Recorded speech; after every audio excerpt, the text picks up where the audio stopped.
And of course, every time we come to your screens, whether mnatuona through YouTube ama Facebook ama TikTok ama wapi, it is always about conversations with the community. It is always about conversation with women, with leaders na kila mtu pale kwa community.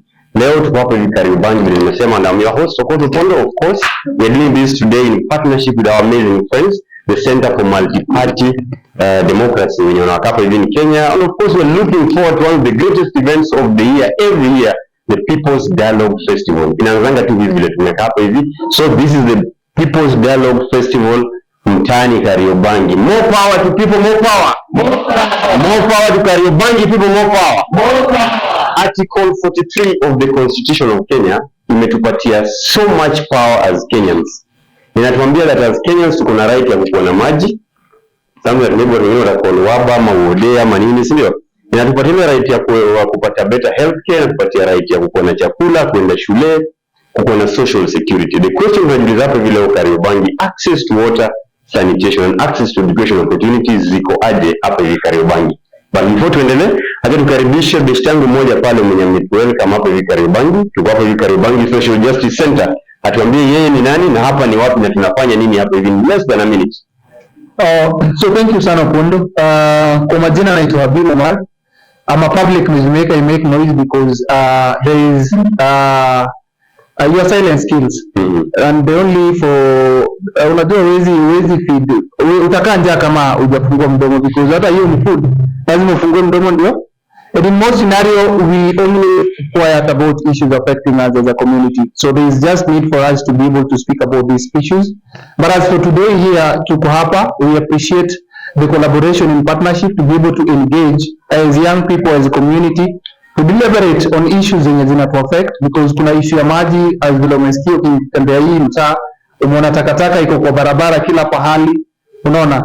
Bado in terms of education sasa hizi shule zimefunguliwa, wazazi wanafaa kwenda watoto wao form 1, wale wa junior secondary kuna challenge. Unaenda shule kidogo, mara nunua desk, and you ask yourself, is that not double taxation? Because unapata already kuna CDF funds that is meant for security and education. Mtu alikuwa anauliza police station, ukienda ukuta imewekwa wall ya courses 10 walls courses. Then you ask yourself, is education a priority ama kutengeneza wall kwa police station a priority? Well, baada hata shule haina viti. So that is why we are here, just to be able to have a conversation as a community and see then what do we need to do, because at the end of the day we believe that the sovereignty power belongs to us as the people, and we elect leaders who need to act on our behalf and make decisions and ensure that they better our life, and we can be able to access some of these rights that we are talking about. These are fundamental rights. Article 43 is something that they keep on talking about. It's a progressive right, but it's something now we need to be able to advocate for implementation, full implementation of Article 43, so that we don't make education become like a charity. Unapata saizi mtoto akipita lazima tukue WhatsApp group tuchange, lazima tu highlight mpaka tunadeny mpaka watu hii dignity yao. Lazima yani tuchukue hiyo picha yako ulipata max 450 kwa KCP, lakini lazima tuweke online the people like Eric Omondi wakuje, nani wakuje. So leaders, and yet we know that people, we pay taxes, that need to be able to ensure that education, kila mtu hii ana access hii education. Mkuja kuangalia education kwa constitution sema free, there is free primary education, sio? But bado wazazi wanaitishwa do.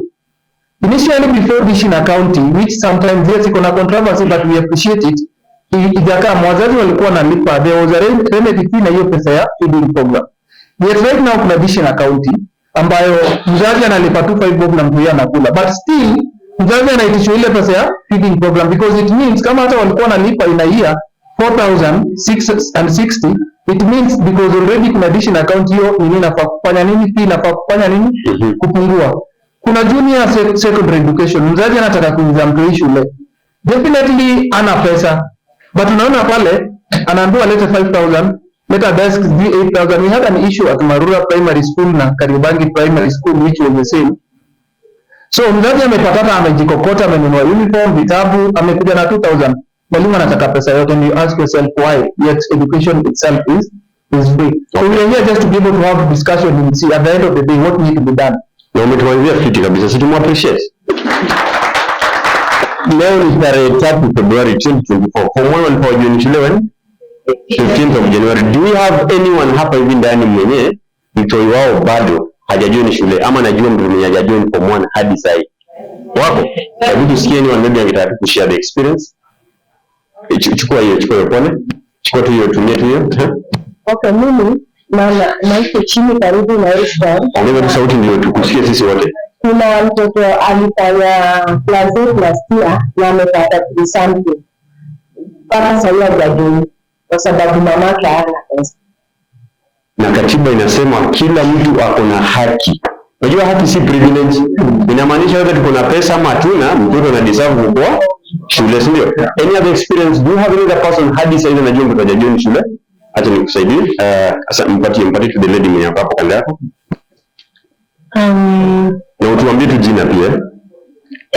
Sasa mimi poa sana. Mimi naitwa Mwanaidi kutoka Kayole Community Justice Center.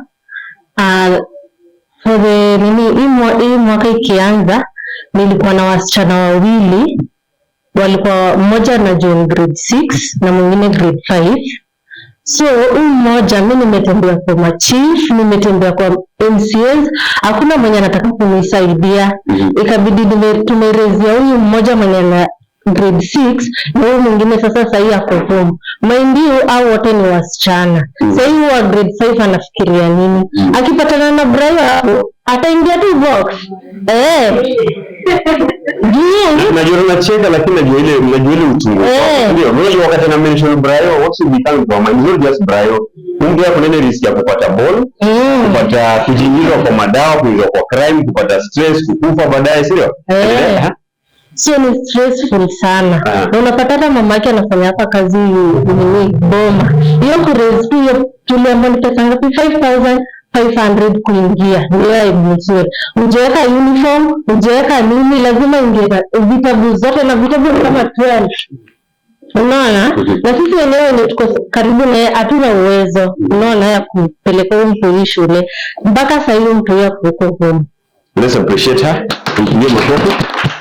Hata nisikie mbio kutoka an experience hapa just in less than a minute ndio kila mtu at least aongee. Sasa ni tena. Okay, mimi naitwa Beatrice Souma, mkaji wa Kariobangi. Na I have a personal experience because my sister yangu amechelewa kujoin shule. So it may happen kwa hivi like alikuwa anasomea Mara Primary.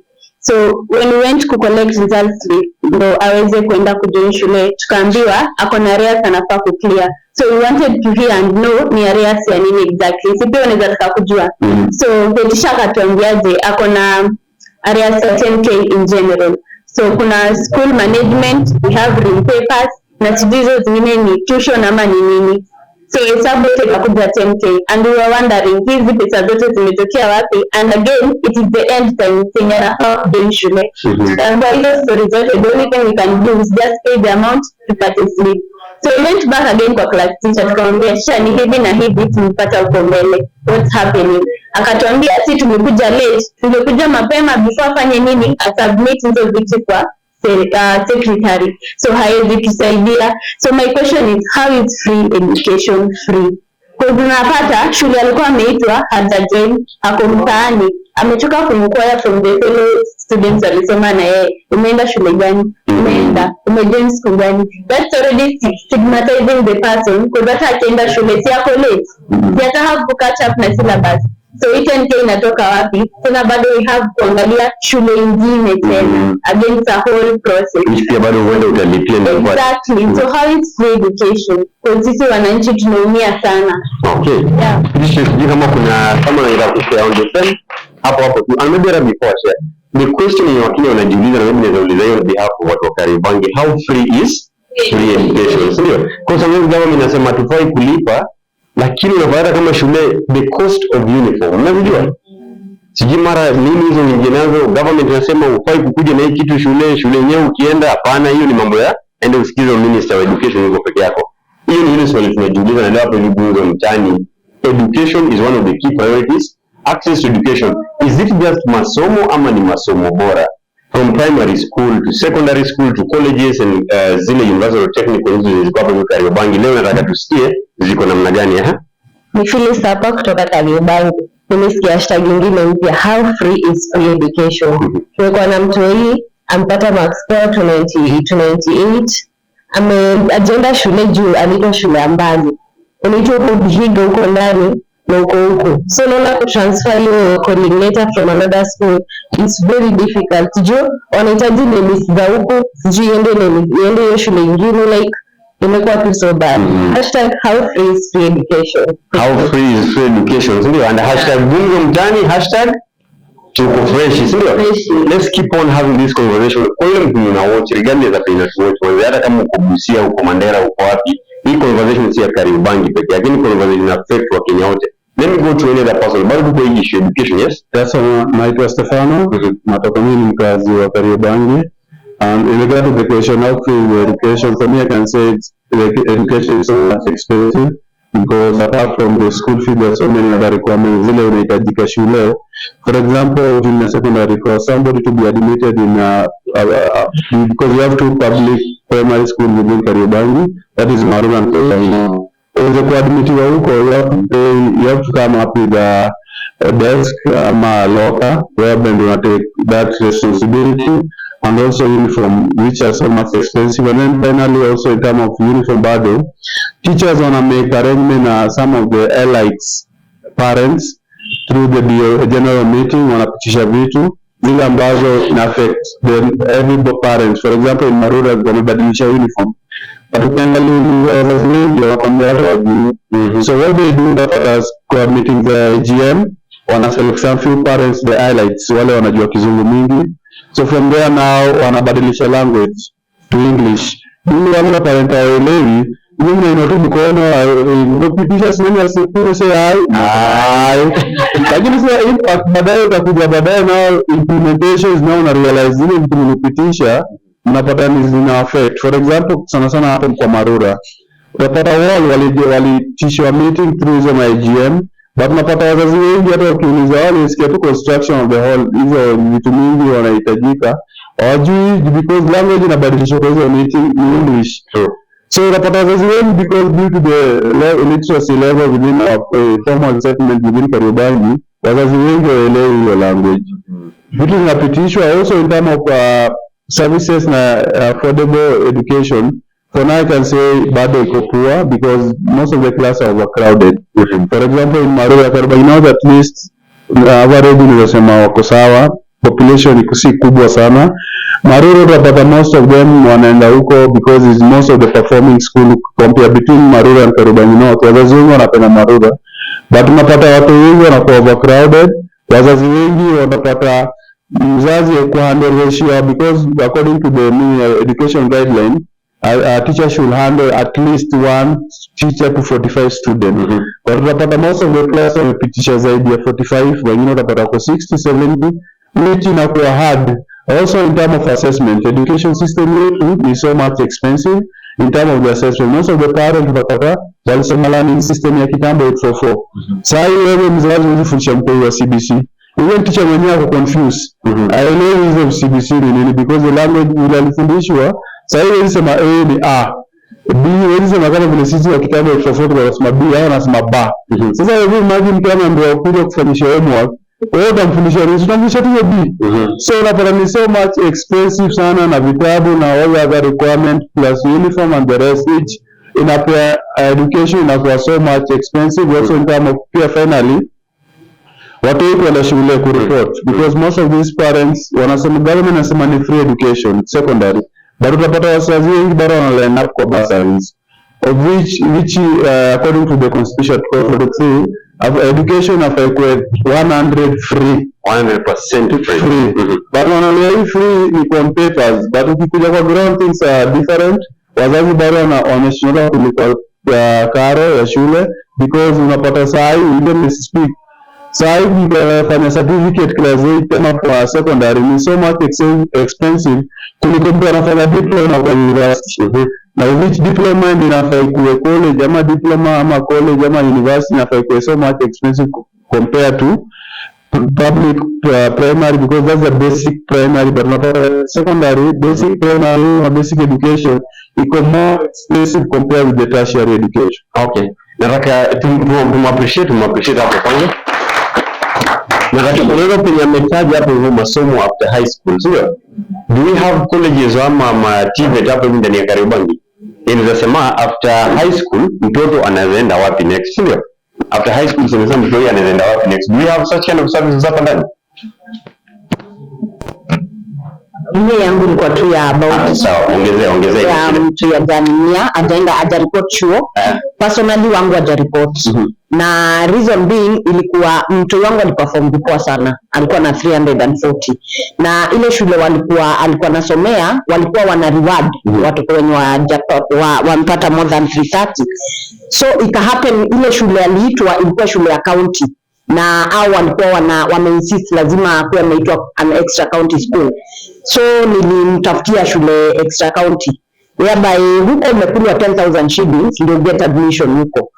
Kufika huko wakaniambia ile ni yenye support yenye walikuwa wamepromise yote itadirectiwa kwa school fees, na wewe umeambiwa 6,000 wataweka kwa school kwa uniform na 10,000 watakuwekea kwa fee partially. Kufika huko waligeuka wakasema pesa ya uniform ni kando na lazima ununue huko uniform. Whereby pesa ya uniform ilikuwa 18,000 shillings. Na tumefika kwa shule na mimi tunajua vizuri sana kuna 6,000 umeweka, umebeba sasa the rest ya kutop up. Tulirudishwa nyumbani. Lazima kuja na pesa ya uniform na anakuambia point blank, hii uniform si shule inauza, ni mtu bina hata aingi kwa kiti ya shule. Tumerudi na mtoto huku sasa kutafutilia venye mtoto tena anaweza pata nini ya shule nyingine. Tumekuwa tukitamak kabla ugeta another extra county school tena ni details zitolewe kutoka Makuyu kwenye alikuwa anafaa kuenda iende place nyingine. Imediveni mtoi mpaka saa hizi agenda shule mpaka saa hizi. Na hizo maneno za kukuanga wanaleta a lot of things zenye hadi requirements ati kitu kama mattress yenye ningenunua hapa 2,000 shillings huko naenda kununua na 3,000. Mtoto atumiangi pilo. Mimi naambia mtoto wangu atumiangi pilo. Umewekewa ni lazima. Ati akue uniform na hawa watoto wengine. Mbona ninunulishwe? Shule inapidia. Hakuna vitu kama hizo. Nimenunua ile sahani nilikuwa nimenunua na ambiwa fizo wanatumia. Sahani na kikombe huko inauzwa 500 shillings. Unakuwa like unapata another extra money zenye unafaa tena kukua unanimia na awaangalie venye umekuwa drained. Umelipa fare kutoka hapa mpaka Murang'a, umeenda umerudishwa na mtoto na huko na hiyo fare tena ya kurudi na mtoto. Umelipa budget unapeleka mtoto. You know, wamekuwa kitu frustrate na mimi naweza omba sana kama wanaweza waacha hizo nini za kuangati uniform inanunuliwa kwa shule. Na si shule ina benefit. Mimi tu ametokana na huko ameenda amepewa nini ya acheuzange uniform. Na juu wanajua chenye wana benefit nayo ni sisi wazazi tunaumia. The moment mtoto kama ule ni mtoto mchapa ako nyumbani mpaka saa hizi, hii ni month nyingine inaenda because si ati ni hata ni fees ilikuwa imekosa, but hizo maneno mingi zenye wanataka kuleta uniform lazima ununue huko, requirements lazima ununue huko. Na ukiangalia list ya requirements, believe you mimi ninajua requirements peke yake ni cost more than 20,000 shillings. Tena wait 10,000 shillings ya administration ya kuget hiyo chance kwa hiyo shule. Okay. Transport yenye nilitumia kufika huko alafu tena nirudishwe na mtoto. You know, unakuwa very frustrated hadi unakuwa mtoto mwenyewe sasa hadi anajificha. Hataki kutokea kwa nini juu wenzake washaenda shule. Hata kunia huruma kama anaanza kuwa na ile ni mtoto anakuanga na very ni confident sana. But saizi unaona mpaka imehurt self esteem yake. Hataki kutokea kwa watu. Ile niuma kama mzazi. Yeah, and it's very very bad. Let's appreciate. I can imagine the pain and feel saying as a parent. It is really painful, sio? Na unajua hizi ndizo zile vitu zinauma. Unajua mimi akiongea simuone naona like how does a mother feel mtoto akiwa home na wewe. Mtoto ajienda shule, anashinda akikwambia akina nani walishaenda shule. Mimi sijaenda. The question tunajiuliza wakati serikali inasema free education ama ni haki ya mtu kuwa na masomo. Hii haki ni haki gani, sio? But of course one opportunity tunapewa, nimewakumbusha tu forever mmeana watch. When we meet up with the People's Dialogue Festival, mimi na wa challenge kama show up, let's come and reason up with these leaders in a place in that tuambie check this is how we feel and this is how we like things to be, sindio? And of course with the same system hapo hivi tunasemanga form ni dialogue. Ama ni aje? Situseme hivyo kwa sababu maybe form ni dialogue. Yeah, because now we believe time imefika, watu sasa tuanze kuongeleshana wenyewe kwa wenyewe. Talk to me about the access to after high school life. Kariobangi, how is the system? Are there colleges, are there TTCs, are there any TVETs zenye zinachukua watoto now from, ama watu wakimaliza high school, kila mtu ni bodaboda na kuingia wapi na kuingia wapi? Anyone? Anyone this side? Ama sasa hizo zinakaa luxury, kujoin life after high school ni luxury. Mtu amesema pale hivyo, it is more expensive to get primary school education than even a diploma. Tusikie? Okay, sawa. Enda first. Okay. Ndakuwa short. Mi yangu ni about on the authenticity ya education, of which kama mzazi. First, apart from mzazi, tulisema si serikali. So at the end of the day tunajiuliza aje, hata mtoto wangu akisoma, hii masomo inamsaidia aje, or what am I expecting? So unapata most of the people, ama watoto wakimaliza form 4 or let's say hata hiyo CBC, at the end of the day lazima akimaliza, I think ni around form 4 ama form 6, ako expected bado ataenda kwa hizi training schools, from then ndo anafaa kwa skills. So unapata most of us hatuko lucky ile sana ati nilipita form 4 ndaenda to the next level. So from our area around here, unapata most of the people wanaenda kwa hizi stories za catering, driving schools and let's say saloon. Hizo ndo ziko available around here. Hizo vitu hazina si market. Naweza sema ndio ni skills but haziko helpful. At the end of the day ni watu wangapi wamefanya saloon, watu wangapi wamefanya driving. Ukitoka huko na driving license unaipeleka wapi? Hizo ndo vitu pia tunavaa tukiwa tuna address. Hiyo Tumu-appreciate. Sasa ile rafiki yangu pale ananisaidia kumove microphone around. Sasa endelea. Mimi naitwa Joseph na nakaa Kariobangi. So life after high school, kuna jamaa fulani ameuliza swali hapa that siku hizi kind of kuna useless youths, swali kaa hiyo. So high school yenyewe ni frustrating kwa wanafunzi because wakikuja huku mtu anaambiwa hakuna makazi. Kazi zenye wanaweza offer ni nini? Wanasema kazi za mtaro. Hizi kazi mtaani nini get. So number 1, hata saa hii youths wengi wa value education. Utapata tu ni few, get. So mtu akitoka, mimi na deal na youths wengi sana. Mtu akitoka saa hii kuna mwingine mwenye nilikuwa na yeye anasema tu yeye anataka kazi ya kuosha. Kazi ya kuosha anataka kulipa pesa ngapi? Anasema 300. Na mpata B minor. Hajaweza bado ku excel maybe kwa tertiary education. So wengi watafanya tu hizi course na zenye rafiki yangu amesema hapa. Mtu ataenda afanye, niko na mmoja mwenye najua alipata C minor pia. Yeye amefanya catering.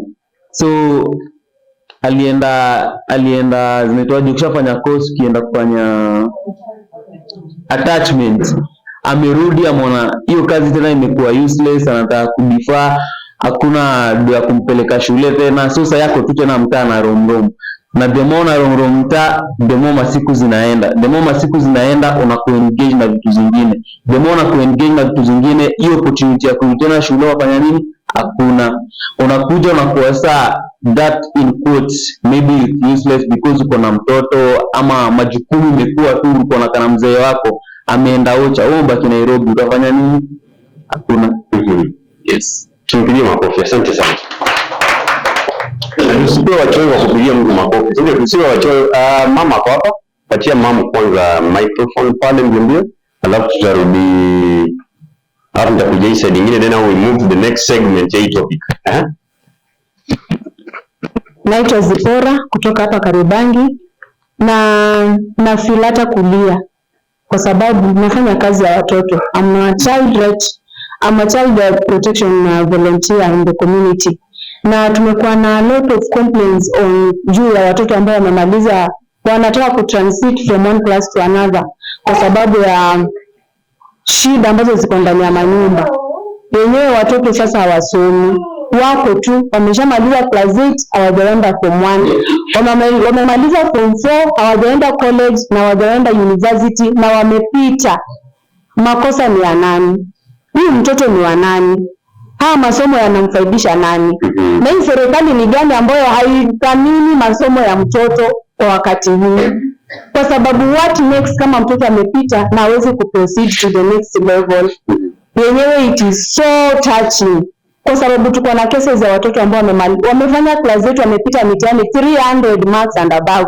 Hata tuko na wa 380 saa hii, yeye ameshinda tu akiosha vyombo nje ya nyumba yao, kwa sababu alisoma shule ya private mahali fulani, akamanage kupata hizo marks, but hawezi kuchukuliwa na wings to fly, hawezi kuchukuliwa na elimu, hawezi kuchukuliwa na any other organization, kwa sababu criteria ni lazima akuwe ametoka kwa shule ya public. Tunawapeleka wapi hao watoto? Tunawakoroga tuwarudishe kwa tumbo ama wako kwa nchi yetu? Do they have right to continue with their studies? Then hizi masomo pia vile zinatakikana. List ni kama yote, mtoto aende na ring paper every term shule. Akiingia form 1 anabeba 2. Akirudi the next term ako na 1 plus a lot of other nonsense. Zenye unashindwa huyu mtoto anaenda kuuza soko wapi hizi vitu zote amebeba? Kama klasi ni watoto 100, wakienda na hiyo room moja, ni nini wanataka kufanya na hizi rooms? Juu hata atuone wakiturudishia makaratasi ambazo zimeprintiwa, either ziko na assignment ama ziko na assessment ama ziko na anything ndio wanatakana kufanya. Matishu kwa matishu, na mtoto kama hana hiyo tishu ni shida kama yote. Na sabuni, kila mtoto sabuni, kwa hizo klasi zote mtoto sabuni. Na sasa kama hizo masabuni na everything hazijapelekwa, umevunja uhusiano na huyo mtoto. Na yenyewe mtoto hata anasema mama usikuje, ukikuja shule watanitenga, watakuwa wakiniongelelea tu kunihusu, mwalimu atakuwa ampeleke vile inatakikana. Kuna shida, na ni shida ni kubwa. Tunashindwa hii 100% transition. Is it true ama ni story? Juu kama ni true, mbona wako kwa manyumba? Ni nini wanangojea hizi manyumba? Wazazi wameshinda, wamelemewa, maisha yamekuwa ngumu, majukumu yamekuwa magumu. Mzazi mmoja ako na watoto kama 4, wote wako kwa high school. Na mwingine anatakana aende university. Kuna mwenye ameenda university juzi, mama aliniita akaniambia nimekimbia hii mji wote, jioni mama anaanguka. Mtoto ameitwa, ameenda, walimwambia endeni, tumeshatuma help kwa akaunti za watoto. Help hakuna. Watoto wameingia kwa room moja huko, wamekaa hapo, hakuna chakula, hakuna masomo, wamefungiwa hizo hawezi kuaccess mitihani, hawezi, zimeblokiwa. So what is happening and what are we going to do? Hizi sauti tuko nazo, tunazipeleka kwa ofisi gani ndio zisikike? Juu hata tukiwaita kwa meeting kama hizi hawaji. Utamtoa mtu kwa nyumba na ni kiongozi? Jibu yangu tu moja hapo, bado mnakumbuka, si ndio? Our system sasa, hizi ujanja sasa ni tufanye this kind of dialogue spaces, na then tuikimbize. Mimi na insist tukujeni wote, people's dialogue festival, tutawapata huko. Unajua wanakuja hawaogopi, because unajua huku mtaani wakikuja wanajua mtawapiga, si ndio? So tukuje pale na tuwaulize, cheki ni vipi hii na hii na hii ni kwa wapi. Yule boy pale anaanza kutoa point, alafu sasa kuna tu swali next nataka kuuliza about this issue that we raise, then we move to the kwa majina naitwa Kevin, mimi ni mkazi wa Kariobangi. I'll go straight to the question you asked. What next after high school? The question was, if come out of those institutions, we have them. I'll mention a few. Tuko na Kariobangi Women Promotion Institute, we also have Mission of Hope. Lakini majority of the residents of Kariobangi, they don't get to go to those institutions. Why? The question is why? Kwa nini yet tuko nazo? So that was the question. Yes. So my question is why? I'll also go straight into answering that why question. So kitu inafanya most of us, most of the youth don't go to this thing. We lack that mentorship session, that mentorship program. Wale wenye wametoka high school kuambia in as much as you've scored A plain, you've scored B plus, and you kupeleka university na mimi hauna that fee. Which other step can you take? That's why unapata kuna that stereotype. Then also another thing, kuna use in the community that education does not pay. Unaona? So it is within us. Institution iko, lakini sisi wenyewe hatuitumii kwa sababu ya hatuelekezi, tupatiane that information ya kwamba they can go to this one. Unaweza kuwa na alternative. So it goes back to us. The institutions ziko, lakini sisi wenyewe we're not spreading that information, because ukipata in life the most thing yenye affect watu wengi ni the lack of information. Yeah.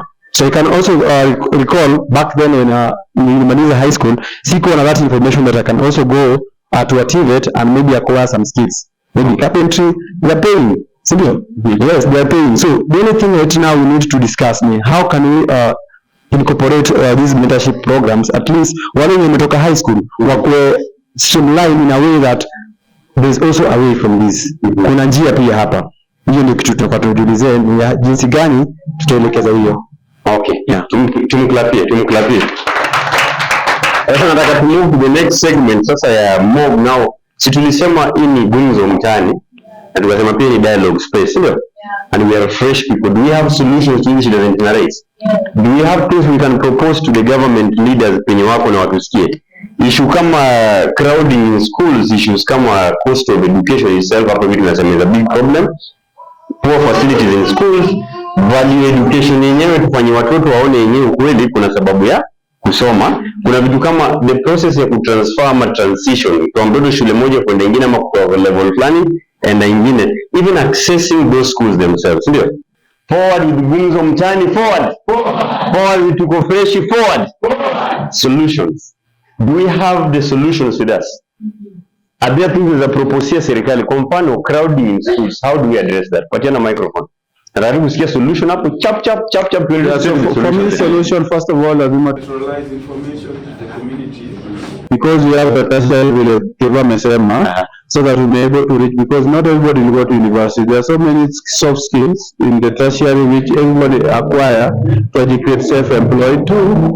We call upon the government to increase the capitation. History za mabasari, it doesn't add up. Hizo ni kutumia watu vibaya. Once they increase the capitation for students, it will reduce the burden, and then also maybe kuwa centralized data system. Ndio tuweze kureduce history za kutransform, maybe mtu aenda kutransfer isikuwe so much expensive, and then finally we invest in a day school, because boarding school not everybody will afford boarding school. So maybe if we do each and every public primary school tuweze kubuild secondary school, day school hapo, it help sana, so that we may able to reduce burden, and then also tunafaa to recheck on our CBC structure, and because it's so much expensive, how do we make sure that inakuwa everybody that I meet, so that we develop more leaders based on the CBC? Thank you. Okay, makofi kwake. Ameguzia mambo. Nataka tuongelea hapa hivi, if saizi kuna watu pale hivi wanatusikiza, how do we like to make education affordable? What would you like to tell serikali ama the people who are in charge making education affordable? Kuna places unaambiwa education ni free, lakini unasikia cost of uniform peke yake ni 18,000. Mara unaambiwa sijui long hii fabric, hapana. Long unaambiwa ni ash gray, lakini ukipelekewa ash gray unaambiwa hatutaki material, tunataka ile nyingine. Ununue kwa shule because unajua suppliers ni kina nani, sio? So how do we make education affordable to Kenyan children? Yes, Abibi. So mine one, I'll be able first to say, unaona Orezo, juzi alikuwa kama kawaida juu ya gari vile yeye kuwa, akasema pesa serikali ilikuwa imerelease for primary, secondary, junior secondary na mpaka university. Lakini ukienda kwa hizi mashule walimu wanasema bado hawajafanya nini? Hawajapata pesa. So how do we implement hizi law? How do we reinforce hizi laws to ensure we do a follow up? Who is telling the truth in between? Because we also have leaders ambao wako elected, wanalipwa na taxpayers money. They have a responsibility. Because hata hizi issues zenye saizi tunaongelelea hapa, apart from MCA mwenye alienda kidogo shule, but ukiangalia education specifically falls under national government, MCA is quiet. Hata tuko kwa WhatsApp group zile tuna articulate hizi issues as an oversight authority. What is your take? So one, the leaders have to be able to do their work. And if they cannot be able to do their work, then we the people, we have to take back our power. And then so because collectively, unajua the problem is, mama anaongea kule kando, mwingine anaongea huko nyuma, and then hizi issues, how do we come together? Then reason together as a people and determine the kind of education, the kind of learning institution tunataka watoto wetu wafanye nini? Waende. Secondly is, most of the time, and this is where the issue of public participation come into place. Tunajua vizuri pesa ya CDF is meant for education and security. But what is the priority? Is it a priority kujenga ukuta kwa police station na watoto hawana desk? ama hakuna classes za kutosha. So how do we set our priorities right? Na nani ata ensure hizi vitu zimefanyika, because we have leaders ambao wana goodwill. So I throw it back to the people. How do we hold these people accountable? Sure. Wenye leo ukitoka itaonekana akitaka kuwa tia biba na piga MP. Because most of the time when we try to enlighten, question these things, people tend to ask ourselves, kwa nini unapiga MP? Forgetting that our responsibility as voters haijaenda kwa nini. The other thing could be, how do we allocate more funds into education? Na to scrap hizi mara women akona yake, county akona yake, to have one harmonized education kiti. Juu mimi leta story ya basari mistaki. Nataka nikienda shule, kuna walimu wa kutosha, kuna vitabu, you see, kuna desk, kuna classes room za kutosha. Because hizi shule junior secondary, tangu hata waanze kuingia hawajasoma, because walimu hakuna walimu wa kutosha, ama wale ambao wamekuwa trained kuweza kuensure ECBC vile tu watu walikuwa wanasema umepewa homework, sijui wewe utasema ba haieleweki, utakuwa na confuse mtoto mmoja. So how do we invest more in education, build the capacities of teachers towards the issue education, coming to issue aspect ya tertiary and maybe TVET and all that. The people ambao unasikia ati hizo vitu ziko, it is private organization. Labda Hope Worldwide watake wasichana watake through hizi initiative, ama sisi muweze connect vijana na photography and all that. But in terms of ile yenye iko ni Dandora vocational, ile green light pale, but it's also more in terms of expensive. Can these people be able to afford? Yeah. Can we be able to ensure that hii transition ukimaliza tu unapeleka unapata hizo courses on free, then now after that tunaku allocate, hata kama umesomea photography, umesomea carpentry, kuna mahali unaweza pata hiyo job. And we talk about is hata hizi 30% inafaa kuendea youth. How do we ensure tuko na hiyo data ambao wale walienda green light pale wamesomea carpentry, tunataka kutengeneza hata kama ni desk kwa shule, why don't we give them those tenders so that we think outside the box? Ndio kijana sione kevali maliza university akuna mimi hapa kwa mtaa, what is the need of education? Kama yeye tuko na graduates hapo wako hapa mtaa, why should I go again back to school because I nisaidi? And sometimes most of the time mtu akishamaliza form 4 hizi mtaa zetu uko na responsibility, because pale unaangalia home yenyewe mother alikuwa na struggle kukupeleka shule. Immediately umemaliza, the first thing unatakanga kutafuta ni ID, because hii ID ndio ticket yenye utaenda hata mjengo waitisha ID yako. So you cannot be able again kuweza kupursue, maybe uanze kuangalia mtenda TVET and all that, because challenge ya vijana wanakuuliza sawa bibi unataka niende huko, already ukijana yeye mwenyewe ako na nyumba analipa, yeye mwenyewe anajilisha, but anataka hiyo education. So kutransit pale already unataka enda alipe, hana hata fare ya kumpeleka huko. Maybe they are not willing, but there are challenges. So how do we also address these challenges? Okay. And that is how we need to be able to inform part of the policies. But I still throw it back to us. As much as we lament, as much as we give this solution, because we have continued giving this solution, but kama hakuna good political will, nothing will really happen. True. So we as the people, we must unite, reclaim back our power, because ni ngumu mtu kuignore kama unambishia hiyo nini yake. Kuna day tushadi organize hapa, tukaenda pale kwa MC, hata kama atakangi kukuja kwa hizi meeting, can we be able to organize bila mtu kuona bibi wewe unapiga MCA? Because these people, we elect them, walikuwa na promises zenye walikuwa na make, have been paid na our taxes. By the way, hata tunawaambia because pesa yako unaona unga saa hizi tunanunua 180. Hii 80 bob ni ushuru inakatwa. Na hii ndio nafaa, hii pesa ndio president analipwa nayo, MCA analipwa nayo, Gakuya analipwa nayo, women analipwa nayo. Just the other day vile na ni pasaris alikuwa anaturingia pesa yangapi, yet it is our own money. So we need to know that these people, bila sisi hata hawezi enda choo, hawezi nunua hizi gari zenye wana nini. So we need to realize that for me the biggest solution that I can be able to offer to this problem is we the people are realizing that people power is stronger than those in power. Sure. So how do we wake up? Because change pia ukam na price tag. Are young people in this room ready to pay hiyo price tag that we can be able to commit? Leo tukianza course tukitoka kwa hii mkutano na tunaenda ku advocate, tunaandika letter ama tunaandika petition ama tunaenda visit of MP pale, tutaenda ama tutambua kevo wewe nani Brayo kakando chukue nini 500, acha nini na hiyo kelele za bibi. Okay. You see, So that could be the solution. Kitisha Mike, nataka tusikie sauti ya a lady tu kwanza, then tarudi to the gentleman. Unajua this is just the beginning of the conversation, so therefore have this conversation. But if there's one person mimi ningesakata looking for, hata kama nita show up kwa hizi dialogue spaces, I think huyo umetaja the president. Sio? Si tunamcompare na kuja kwa hizi dialogue spaces. Huyu jamaa juzi alisoma jio gari yake akasema, chukua kompyuta yako ukifinya dola zinaingia kwa mfuko. Mimi ningetaka kuja tuambie hii kitu ukifinya wapi. Leo asubuhi nimefungua laptop yangu, nimefinya dola ingia kwa mfuko, sio?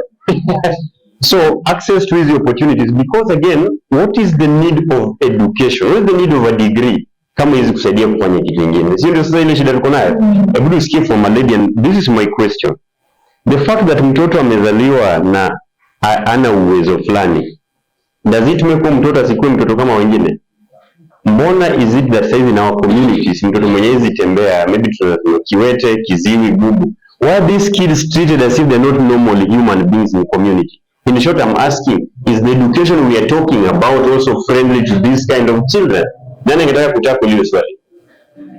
Or what would you even like to suggest? Najua point tulitoka hapa to our spoken word artist mwenye ako in the room. Maybe you like to address it, then mtani allow to move to the next segment, then tutarudi back to this solution. Tena So mimi naitwa Soni, natoka nchi ya Kariobangi. Me personally niko na brother ako na Down syndrome, whereby hawezi kuongea vizuri, pia kutembea pia ni shida juu ako na uzito, yani hiyo shida inamletea anakuwa na uzito. But hapa Bangu Marura kuna shule mbili hapa Bangu, tuko na Marura na pia Kariobangi, but zote hazina special unit. Special unit inapatikana Korokocho na Matare.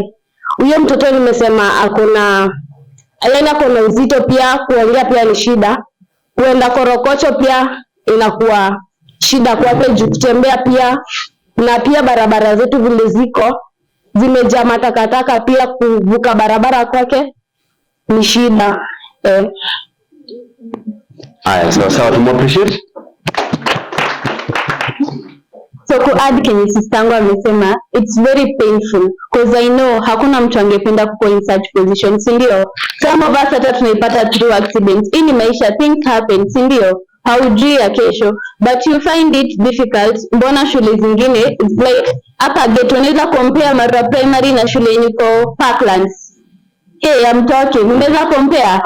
Na mbona we are still human beings. So why is it prioritize other people as humans kushinda sisi? Because unapata hata kuna overpopulation kwa hii shule, and yet tuko hapa tunasema access to free education. Mbona wasitengeneze other schools?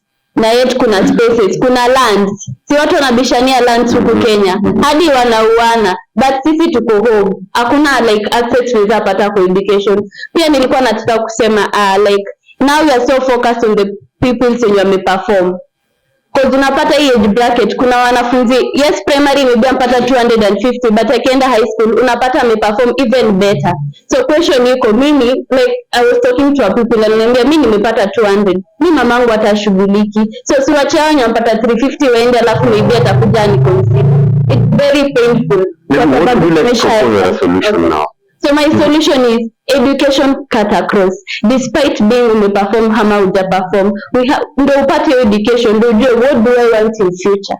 Nataka nisomee tailoring ama do I want to be engineer. Without knowing where you are ama what you have, what you possess, huwezi enda mahali, utakuwa una robo kudani. So hata hizo opportunities ni rare sana usikie, kwa sababu tunaambiwa huku tufinye laptop, hata free smartphone hatuna. So kwa ground we don't have access hata kwa hizo vitu ndio tunaambiwa. Tunaambiwa wazazi wetu watufundishe kufanya inaitwaje assignment. And yet mamangu hakuwahi somea online, ako na katulitulu. Hata haku apply hiyo tulikuwa tunaambiwa nini ilisomesha, ilifanya katulitulu ndio bado karibu ama ndio kufungua shule inaitafuliza. Siku nenye alisema hii hustler fund, I saw kwa news ati cha got 500 shillings akaweza kufungua nayo shule. So what are you doing? And I'm like, my mom even can't afford. You see, so wamefanya vitu zikae so much impactful, because tunaona hadi kuna shule wako na mali pa kupark, and yet sisi hata tap za shule hazina maji. So mimi ziko kwa ground rate, tunataka mu address. overpopulation, watoto waendi shule, masomo ni expensive. Hizo ndio vitu tunalia, and yet you are the common mwananchi. Alright, makofi. Atoe makofi serious. Ndakuja kwako, don't worry. So in short, tunasema hapo hivi Gumzo Mtaani Kariobangi ni education is a right. Ndio? Hatujali kala, hatujali kabila, hatujali mtoto amezaliwa aje.